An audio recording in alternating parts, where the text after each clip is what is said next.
নারীর বহু রূপের মাঝে মায়ামতী ভালোবাসার এক আলাদা বন্ধন।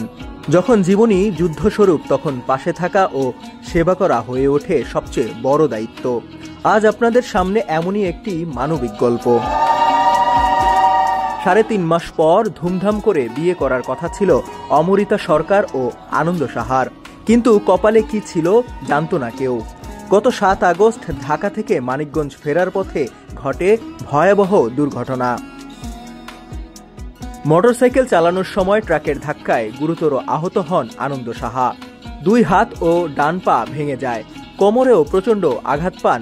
এরপর ঢাকার শ্যামলীর একটি বেসরকারি হাসপাতালে চিকিৎসাধীন ছিলেন। পরে মানিকগঞ্জে একটি বেসরকারি হাসপাতালে ভর্তি হন।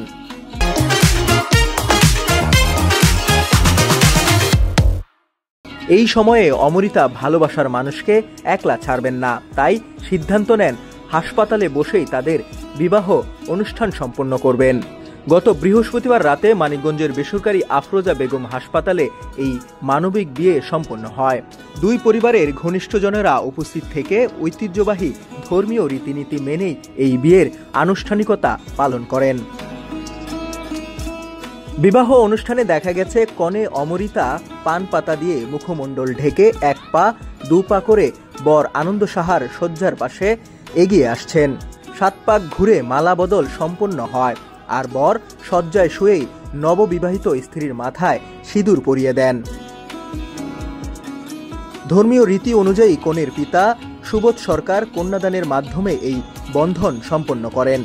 সামাজিক যোগাযোগ মাধ্যমে এই দৃশ্য ভাইরাল হয়ে মানুষ থেকে মানুষের হৃদয়ে গভীর ছাপ ফেলেছে। দুঃসময়ে ভালোবাসার কি অর্থ হতে পারে, এই গল্প তার নিদর্শন। পাশে থাকা, সেবা দেওয়া আর একান্ত মুহূর্তে মানবিকতা, এমন বিয়ে সত্যিই অনুপ্রেরণার।